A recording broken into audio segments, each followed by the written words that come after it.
고린도전서 6장. 그리고 여러분이 서로를 세상 법정으로 끌고 간다고 하는데 어떻게 그럴 수 있습니까? 여러분이 부당한 취급을 받았다고 생각하여 그리스도인의 가족인 교회 안에서 그 문제를 해결하지 않고 하나님의 방식을 전혀 모르는 세상 법정으로 앞장서 가다니 그것이 말이 됩니까? 이 세상이 예수를 따르는 성도들로 이루어진 법정 앞에 서게 될 날이 다가오고 있습니다. 장차 여러분이 이 세상 운명을 판결하게 되어 있다면 이처럼 사소한 일은 직접 판결하는 것이 바람직하지 않겠습니까? 우리는 장차 천사들까지 심판하게 될 테니 말입니다. 여러분이 이 일상적인 사건들을 판결하지 못할 이유가 무엇이겠습니까? 이처럼 불화와 부당한 일이 일어날 때 어째서 여러분은 다른 면에 있어서는 신뢰하지 않는 세상 사람들에게 그 일을 맡겨 판결을 받으려고 합니까? 내가 이토록 냉정하게 말하는 것은 여러분이 벌이고 있는 일이 얼마나 어리석은지 일깨우려는 것입니다. 불화와 다툼이 일어날 때 여러분 가운데 그 일을 공정하게 판결할 만큼 분별 있는 사람이 하나도 없다는 것이 가능한 일입니까? 믿을 수 없는 일입니다. 여러분이 하나님을 전혀 믿지 않는 사람들 앞으로 서로를 끌고 가다니요. 정의의 하나님을 믿지 않는 그들이 어찌 정의로운 판결을 내리겠습니까? 이런 법정 다툼은 여러분의 공동체에 흉한 오점이 되고 말 것입니다. 차라리 부당한 취급을 받더라도 그냥 받아들이고 잊어버리는 편이 더 낫지 않겠습니까? 지금 여러분이 벌이고 있는 일은 더 많은 부당행위와 불의가 일어나도록 기름을 끼얹는 격입니다. 여러분의 영적 공동체에 속한 가족들에게 더 많은 상처를 안겨줄 뿐입니다. 여러분은 이것이 살 길이 아니라는 것을 알지 못합니까? 하나님께 마음을 두지 않은 불의한 자들은 그분의 나라에 들어가지 못할 것입니다. 서로를 이용하고 악용하는 자들, 성을 이용하고 오용하는 자들, 땅을 이용해 먹으면서 땅과 거기에 있는 모든 것을 착취하고 남용하는 자들은 하나님 나라의 시민이 될 자격이 없습니다. 여러분 가운데 상당수는 내가 무엇을 두고 말하는지 경험으로 알 것입니다. 얼마 전까지만 해도 여러분이 그렇게 살았으니 말입니다. 그러나 그 이후로 여러분은 우리 주님이시며 메시아이신 예수와 우리 안에 계신 하나님, 곧 성령으로 말미암아 깨끗해졌고 새로운 출발을 하게 되었습니다. 법적으로 문제가 없다고 해서 영적으로 적합한 것은 아닙니다. 만일 내가 해도 된다고 생각한 것을 무엇이나 하면서 돌아다녔다면 나는 변덕의 노예가 되고 말았을 것입니다. 처음에는 살기 위해 먹지만 나중에는 먹기 위해서 산다는 옛 격언을 아시지요. 어찌 보면 몸은 덧없는 것이라는 말이 타당한 것처럼 들립니다. 그렇다고 해서 여러분의 몸을 음식으로 가득 채우거나 여러분의 몸을 섹스에 내맡기는 것이 정당화되는 것은 아닙니다. 주님께서 몸으로 여러분을 영화롭게 하시니 여러분도 자신의 몸으로 그분을 영화롭게 하십시오. 하나님께서는 주님의 몸을 무덤에서 일으켜 영화롭게 하셨습니다. 그분은 똑같은 부활의 능력으로 여러분의 몸을 대하실 것입니다. 그때까지 여러분의 몸이 주님의 몸과 똑같이 존귀하게 지어졌음을 기억하십시오. 여러분은 주님의 몸을 매음굴로 끌고 갈 작정입니까? 나는 여러분이 그러지 않기를 바랍니다. 섹스에는 살갗과 살갗의 접촉, 그 이상의 것이 있습니다. 섹스는 육체적 사실만큼이나 영적인 비밀이 있습니다. 이는 성경에 두 사람이 한 몸이 될 것이다 라고 기록된 것과 같습니다. 영적으로 주님과 하나가 되려거든 헌신과 친밀함이 없는 섹스, 우리를 전부 다 더 외롭게 하는 섹스, 결코 한 몸이 될 수 없는 섹스를 추구하지 마십시오. 성적인 죄는 다른 모든 죄와는 의미가 다릅니다. 성적인 죄는 우리 몸의 거룩함을 더럽히는 죄입니다. 우리 몸은 하나님께서 주시고 하나님께서 의도하신 사랑을 위해 다른 사람과 한 몸이 되도록 지어졌습니다. 여러분은 여러분의 몸이 성령께서 거하시는 거룩한 곳임을 알지 못합니까?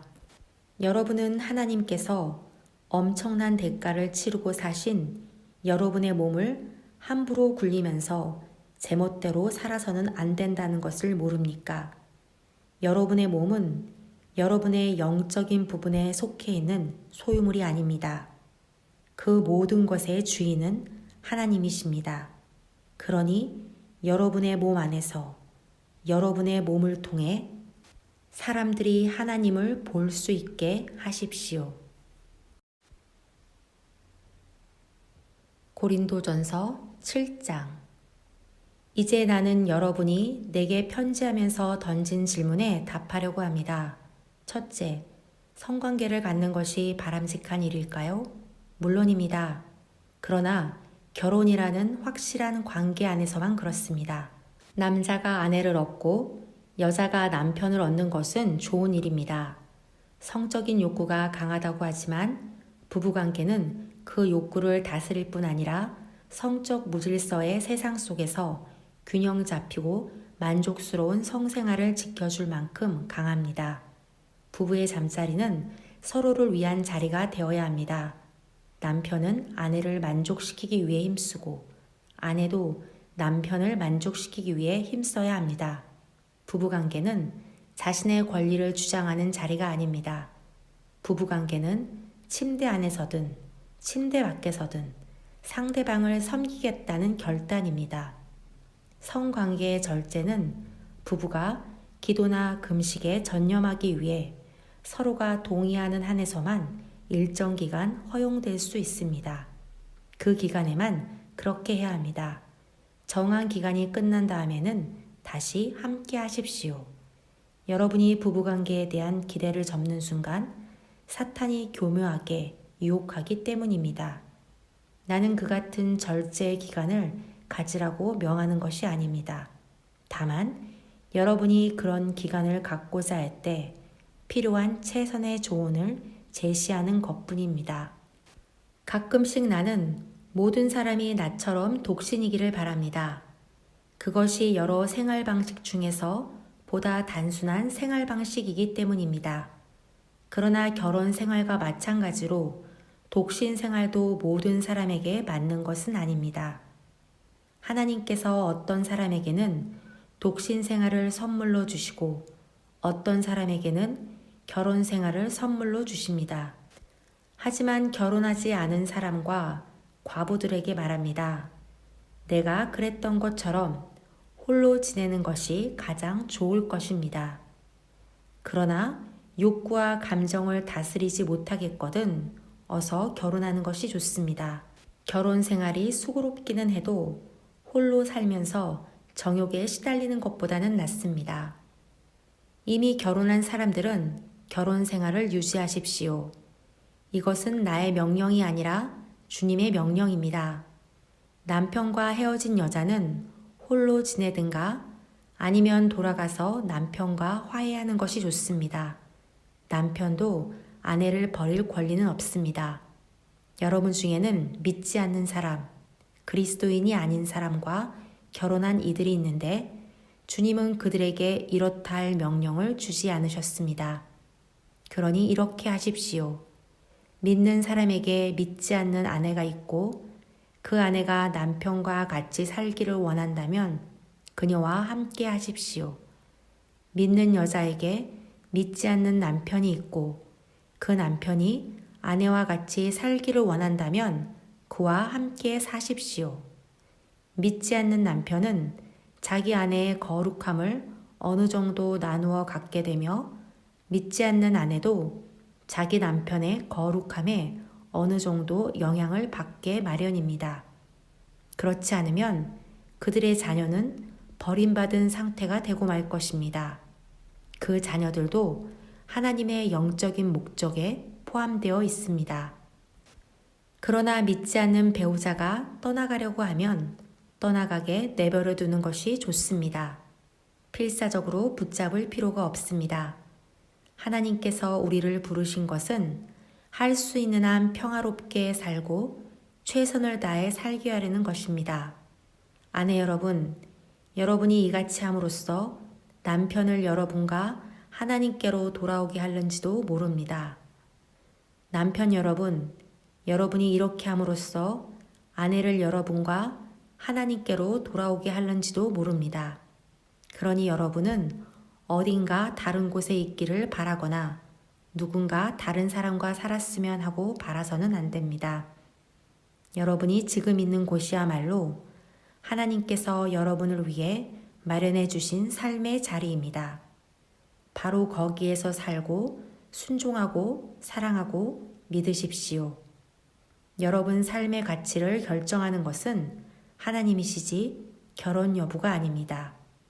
내가 다른 사람들보다 여러분에게 더 엄하다고 생각지 마십시오. 나는 모든 교회에 똑같이 조언하고 있습니다. 하나님께 부르심을 받을 때 여러분이 유대인이었습니까? 그렇다면 유대인이라는 증거를 없애려고 하지 마십시오. 하나님의 부르심 받을 때 여러분이 이방인이었습니까? 그렇다면 유대인이 되려고 하지 마십시오. 유대인인지의 여부가 중요한 것이 아닙니다. 정말 중요한 것은 하나님의 부르심에 순종하고 그분의 계명을 지키는 것입니다. 하나님께서 여러분의 이름을 부르실 때 여러분이 있던 바로 그 자리에 머무르십시오. 여러분이 종이었습니까? 종의 신분이 순종이나 믿음의 걸림돌이 되는 것은 아닙니다. 내 말은 여러분이 옴짝달싹 못하게 매어 있으니 벗어날 수 없다는 뜻이 아닙니다. 자유인이 될 기회를 얻게 되거든 속히 그 기회를 붙잡으십시오. 나는 여러분이 새로운 주인을 모시면 여러분이 꿈에도 생각지 못했던 놀라운 자유를 경험하게 될 것이라고 말씀드리는 것입니다. 다른 한편으로 그리스도께서 여러분을 부르실 때 여러분이 자유인이었다면 여러분은 꿈에도 생각지 못했던 하나님께 종이 되는 기쁜 경험을 하게 될 것입니다. 종이든 자유인이든 간에 한때 여러분 모두는 죄악된 사회의 볼모로 잡혀 있었습니다. 그때 하나님께서 여러분의 몸값으로 어마어마한 금액을 치르셨습니다. 그러니 여러분은 다른 사람이 시키는 대로 행하던 옛 습관으로 돌아가지 마십시오. 친구 여러분, 여러분이 부름받았던 그 자리에 머무르십시오. 하나님께서 그 자리에 함께 계십니다. 고상한 자세를 견지하고 하나님 곁에 머무르십시오. 주님께서 처녀들과 관련해서는 이렇다 할 지침을 주지 않으셨습니다. 그러나 주님의 크신 자비를 경험하고 줄곧 그분께 충성한 사람으로서 드리는 나의 조언을 여러분은 신뢰할 수 있을 것입니다. 지금 사방에서 우리에게 가해져 오는 압박이 있으니 나는 여러분이 현재 상태로 살아가는 것이 가장 좋겠다고 생각합니다. 결혼했습니까? 그렇다면 결혼한 상태로 살아가십시오. 미혼입니까? 그렇다면 미혼인 상태로 살아가십시오. 그러나 여러분이 처녀이든 아니든 결혼하는 것이 죄는 아닙니다. 내가 말씀드리려는 것은 이미 우리를 압박하는 일이 많은 이 시대에 여러분이 결혼하면 더 많은 스트레스를 받게 되리라는 것입니다. 가능하다면 나는 여러분을 붙잡고 말리고 싶습니다. 친구 여러분, 나는 시간이 아주 중요하다는 점을 말씀드리고 싶습니다. 낭비할 시간이 없으니 여러분의 삶을 쓸데없이 복잡하게 만들지 마십시오. 결혼 생활이든 슬픈 일이든 기쁜 일을 만나든 무슨 일을 하든지 단순하게 사십시오. 쇼핑 같은 평범한 일을 할 때에도 그렇게 하십시오. 세상이 여러분에게 억지로 떠맡기는 일을 가급적 삼가십시오. 여러분도 보다시피 이 세상은 소멸해 가고 있습니다. 나는 여러분이 할 수 있는 한 복잡한 일에서 벗어나 살아가기를 바랍니다. 미혼이면 여러분은 주님을 기쁘시게 해드리는 일에 마음껏 집중할 수 있습니다. 결혼한 사람은 자잘한 집안일과 배우자를 기쁘게 하는 데 매이게 되고 신경 써야 할 수많은 요구에 매이게 됩니다. 미혼인 사람은 결혼한 사람이 서로를 돌보고 부양하기 위해 기울이는 시간과 에너지를 하나님의 온전하고 거룩한 도구가 되는데 쏟을 수 있습니다. 나는 여러분에게 도움을 주어 그 일을 가급적 용이하게 하려는 것이지 더 어렵게 하려는 것이 아닙니다. 내가 바라는 것은 여러분이 주님과 많은 시간을 보내면서 크게 주의를 빼앗기지 않는 생활 방식을 발전시켜 가는 것입니다. 어떤 남자가 여자친구에게 성실을 다하면서도 독신으로 하나님을 섬기겠다고 결심하여 결혼할 마음이 없다가 마음이 변해서 그녀와 결혼하기로 결심했다면 어서 결혼하는 것이 좋습니다. 결혼이 죄가 되는 것도 아니고 일부 사람들이 말하는 것처럼 독신 생활보다 한 단계 낮은 것도 아닙니다. 그러나 어떤 남자가 하나님을 섬기기 위해 홀로 지내기로 결심했고 그 결심이 다른 사람들의 강요가 아니라 자신의 확신에 따른 것이라면 그는 홀로 지내는 것이 좋습니다. 결혼 생활은 도덕적으로나 영적으로 바르며 어느 모로 보나 독신 생활보다 낮은 차원의 삶이 전혀 아닙니다.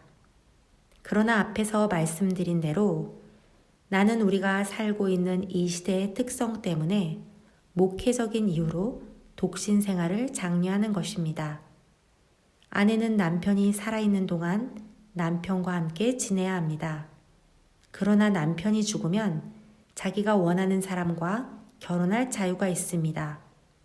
물론 그녀는 믿는 사람과 결혼하여 주님의 축복을 받고 싶어 할 것입니다. 지금쯤 여러분은 내 생각을 아시겠지만 나는 그녀가 독신으로 지내는 편이 더 좋을 것이라고 생각합니다. 주님도 그렇게 생각하실 것입니다. 고린도전서 8장. 우상에게 바친 고기와 관련해서 여러분은 끊임없이 이런 질문을 합니다. 우상에게 바친 고기가 차려진 식탁에 앉아야 하나요?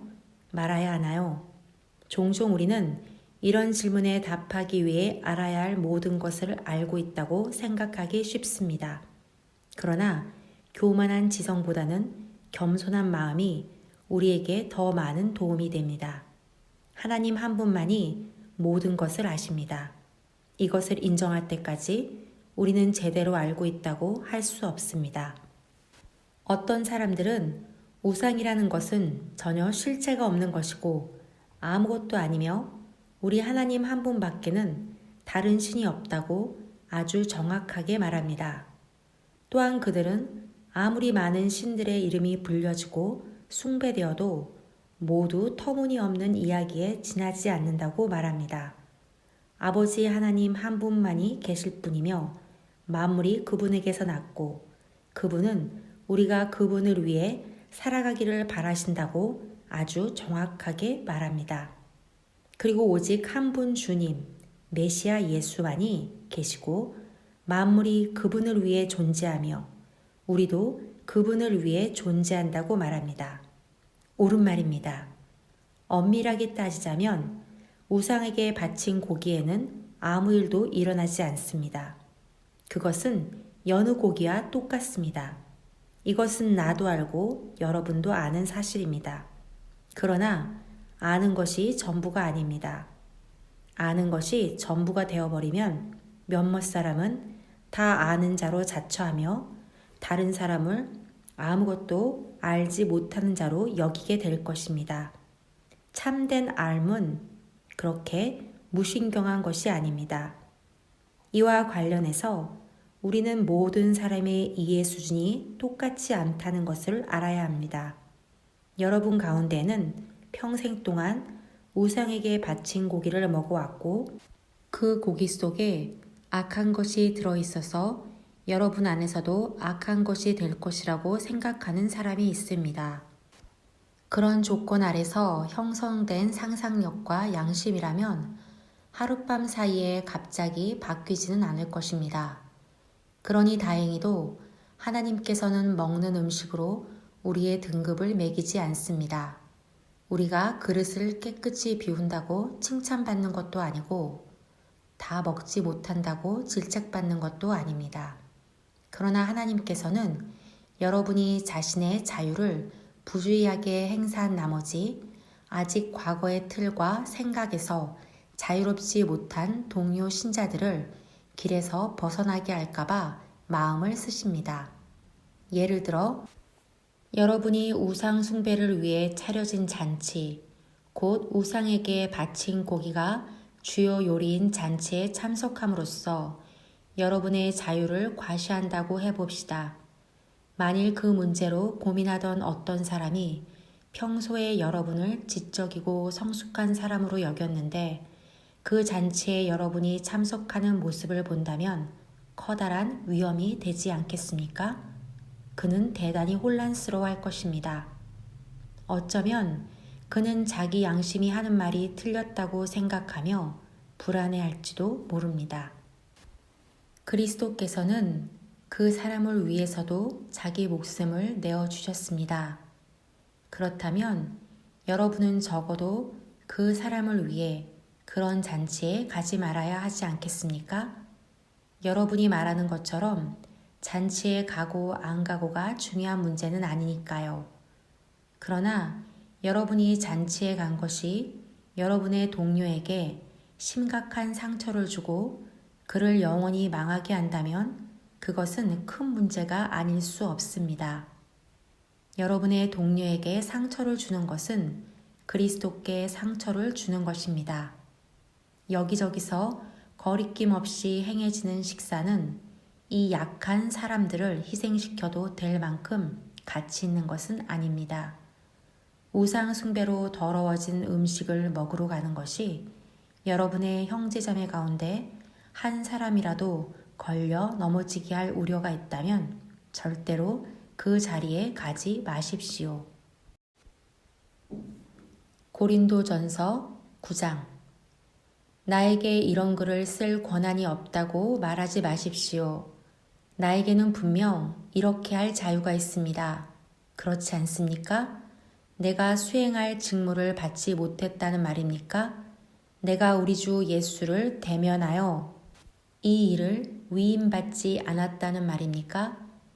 내가 주님을 위해 행한 선한 일의 증거가 여러분이지 않습니까? 다른 사람은 내가 위임받은 권한을 인정하지 않더라도 여러분은 그럴 수 없습니다. 여러분과 함께한 나의 일이 내 권한의 생생한 증거이기 때문입니다. 나를 비판하는 사람들에게 나는 거리낌 없이 항변합니다. 하나님을 위해 선교사로 임명받은 우리에게는 그에 걸맞은 편의를 도모할 권리가 있습니다. 우리에게는 우리와 가족을 위해 후원받을 권리가 있습니다. 여러분은 이 문제와 관련해서 다른 사도들과 우리 주님의 형제들과 베드로에게는 이 일을 제기하지 않는 것 같습니다. 그런데 나에게는 어째서 이 일을 제기합니까? 바나바와 나만은 혼자 힘으로 생계를 유지해야 한다는 말입니까? 군인이 자기 힘으로 생계를 유지하며 군 복무를 합니까? 정원사가 자기 정원에서 나온 채소를 먹어서는 안 되는 것입니까? 우유 짜는 사람이 통에 담긴 우유를 마시지 말아야 한다는 말입니까? 나는 화가 나서 언성을 높이는 것이 아닙니다.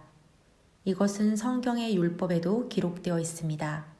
모세는 타작일을 하는 소의 입에 망을 씌워 나다를 먹지 못하게 해서는 안 된다고 했습니다. 농장의 동물들을 돌보는 것이 모세의 1차적인 관심사였다고 생각합니까? 여러분은 그의 관심이 우리에게도 미치고 있다고 생각지 않습니까? 당연히 모세의 관심은 우리에게도 미칩니다. 농부가 밭을 갈고 타작하는 것은 추수할 때 기대하는 것이 있기 때문입니다. 여러분 가운데 영적인 씨를 뿌린 우리가 여러분에게 한두 끼 식사를 기대한다고 해서 그것이 지나친 일이겠습니까? 다른 사람들은 여러분에게 그런 식으로 많은 것을 요구하더군요. 그렇다면 이제까지 한 번도 요구한 적 없는 우리는 그럴 권리가 더 있지 않겠습니까? 우리는 정당하게 요구할 권리를 줄곧 가지고 있었지만 그렇다고 그 권리를 행사할 마음은 없습니다. 우리는 그리스도의 메시지에 방해가 되거나 그 가치를 떨어뜨리기보다는 차라리 무슨 일이든 참기로 결심했습니다. 다만 나는 여러분이 우리의 결심을 이용해 다른 사람들을 속이고 그들의 정당한 몫을 가로채지는 않을까 염려할 따름입니다. 여러분도 알다시피 성전에서 일하는 사람은 성전 수입으로 살고 제단에서 제사를 드리는 사람은 제물로 바쳐진 것을 먹지 않습니까? 주님께서도 같은 취지로 말씀하셨습니다. 메시지를 전하는 사람은 그 메시지를 믿는 사람들의 후원을 받아야 한다고 말입니다. 그러나 나는 내 자신을 위해 이 권리를 행사한 적이 없으며 이렇게 편지하는 것도 무엇을 얻으려는 것이 아님을 분명히 하고자 합니다.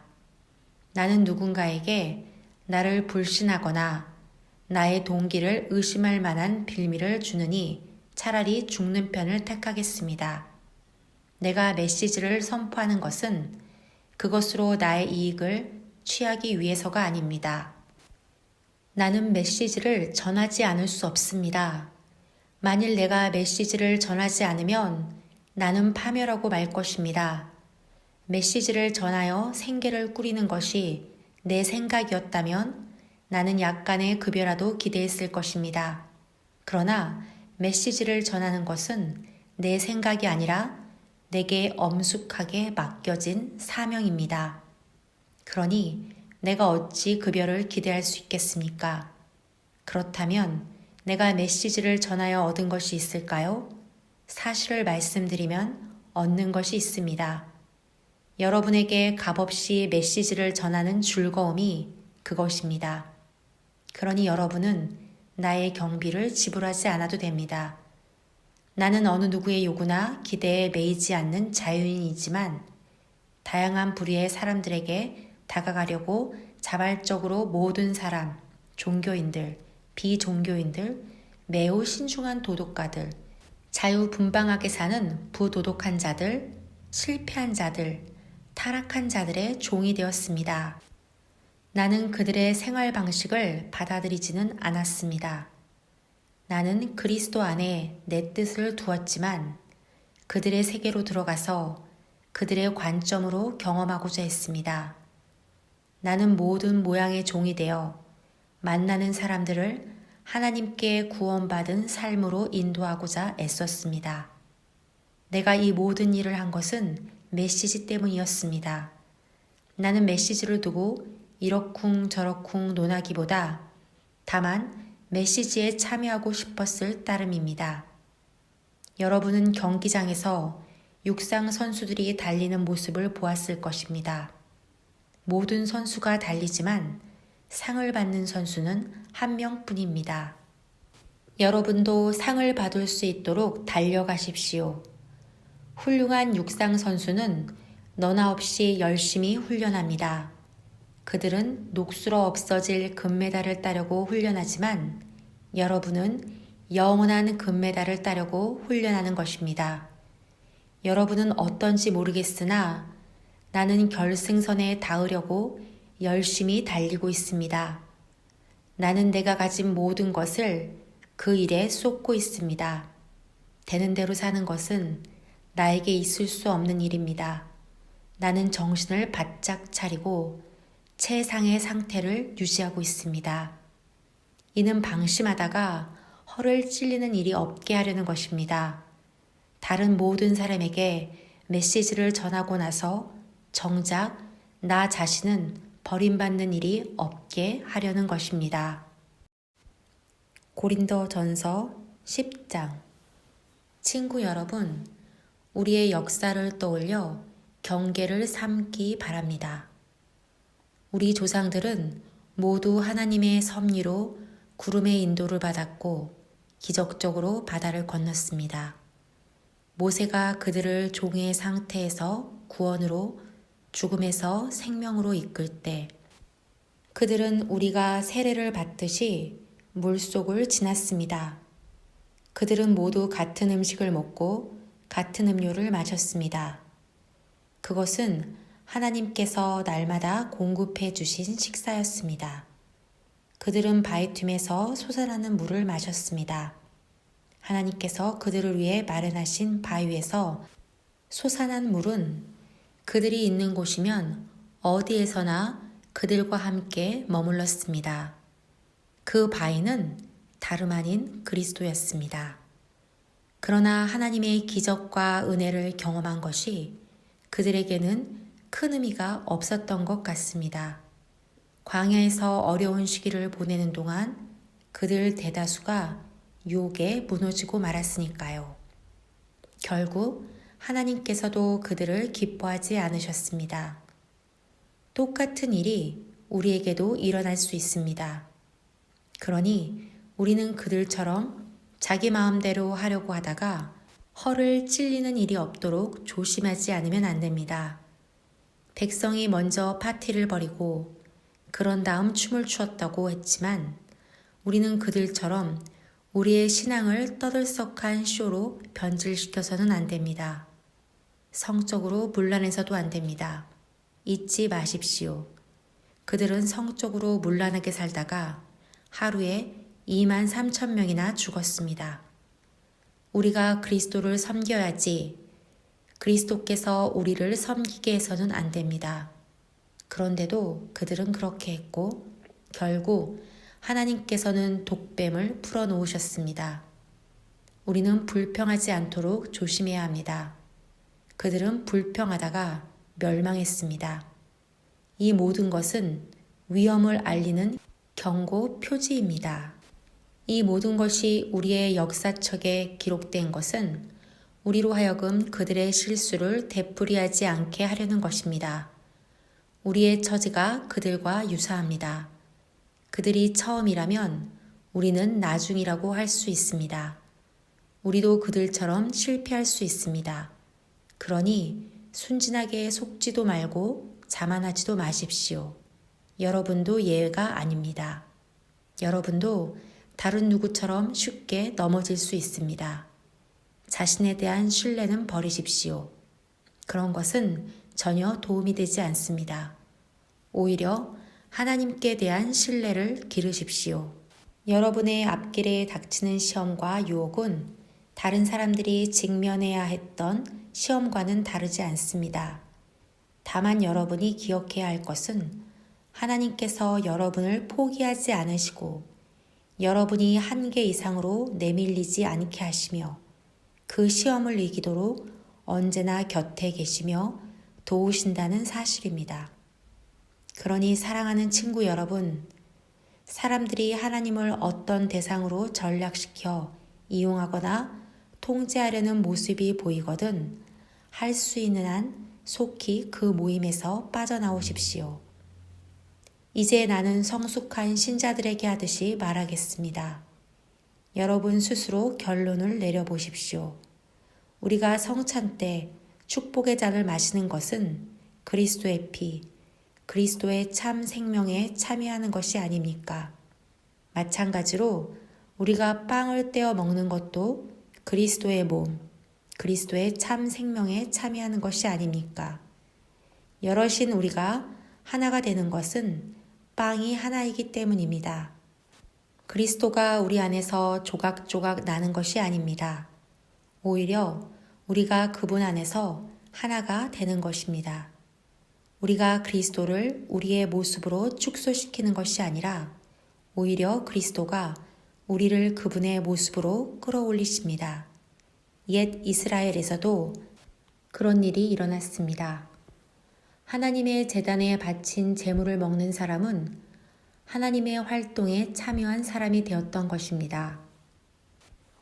이제 차이점을 아시겠습니까? 우상에게 바친 제물은 아무것도 아닌 것에 바친 것입니다. 우상이 아무것도 아니기 때문입니다. 그러나 사실 우상은 아무것도 아닌 것보다 더 심각합니다.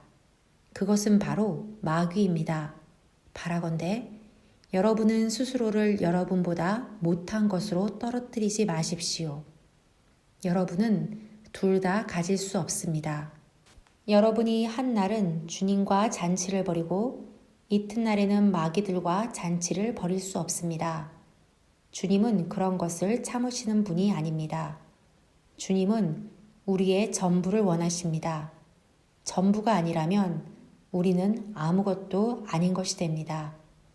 그런데도 여러분은 여러분보다 못한 것과 어울리시겠습니까? 여러분은 한 면만 보고 이렇게 말할지도 모르겠습니다. 뭐든지 괜찮아. 하나님은 한없이 관대하시고 은혜로우시잖아. 그러니 우리가 무슨 일을 할 때마다 그것이 그분의 기준을 통과할지 일일이 따져보거나 조사하지 않아도 돼. 라고 말입니다. 그러나 무사히 잘 빠져나가는 것이 핵심이 아닙니다. 우리가 제대로 살아야겠지만 무엇보다 우리가 노력을 기울여야 할 것은 다른 사람들이 제대로 살도록 돕는 일입니다. 이것을 행동의 근거로 삼으면 나머지는 상식선에서 해결됩니다. 예를 들어 정육점에서 판매하는 것은 무엇이든 먹어도 됩니다. 정육점에서 파는 고기마다 우상에게 바친 것인지 아닌지 따질 필요가 없습니다. 결국 땅과 거기서 난 모든 것이 하나님의 것이니까요. 정육점에서 판매하는 양의 다리도 땅에서 난 모든 것에 포함됩니다. 믿지 않는 사람이 초대한 저녁 식사에 여러분이 가고 싶다면 가서 마음껏 즐기십시오. 여러분 앞에 차려진 음식은 무엇이나 드십시오. 여러분을 초대한 사람에게 차려진 음식마다 윤리적으로 깨끗한 것인지 일일이 추궁하듯 묻는다면 그것은 예의에 어긋난 행위이며 바람직한 영성도 아닙니다. 그러나 여러분을 초대한 사람이 일부러 이것과 저것은 우상에게 바친 음식입니다 하고 말해주거든 그 음식은 먹지 않는 것이 좋습니다. 여러분은 그 음식이 어디에서 왔든 개의치 않겠지만 여러분을 초대한 사람은 그렇지 않습니다. 여러분은 그 사람에게 여러분이 예배하는 분에 관해 혼란스러운 메시지를 주어서는 안 되기 때문입니다. 이처럼 특별한 경우가 아니라면 나는 속 좁은 사람들이 하는 말에 마음 졸이며 신경 쓰지 않겠습니다. 나는 마음 편히 처신하겠습니다. 마음이 넓으신 주님께서 어떻게 말씀하셨는지 알기 때문입니다. 내 앞에 차려진 음식을 먹으면서 식탁에 놓인 것을 두고 하나님께 감사드린다면 그런 내가 어떻게 남이 하는 말을 두고 마음을 졸이겠습니까? 내가 그 음식에 대해 하나님께 감사드렸고 하나님께서도 그 음식을 축복해 주셨는데 말입니다. 그러니 남들이 여러분을 두고 뭐라고 말하든지 신경 쓰지 말고 마음껏 드십시오. 결국 여러분이 음식을 먹는 것은 하나님의 영광을 위한 것이지 사람들을 기쁘게 하기 위해 먹는 것이 아니기 때문입니다. 무슨 일을 하든지 그렇게 하십시오. 마음을 다하여 자유롭게 하나님의 영광을 위해 하십시오. 그러나 여러분의 자유를 지각 없이 행사하지는 마십시오. 여러분만큼 자유롭지 못한 사람들의 감정을 상하게 하지 마십시오. 나는 이 모든 문제에서 모든 사람의 기분을 헤아리려고 최선을 다하고 있습니다. 여러분도 그렇게 하기를 바랍니다.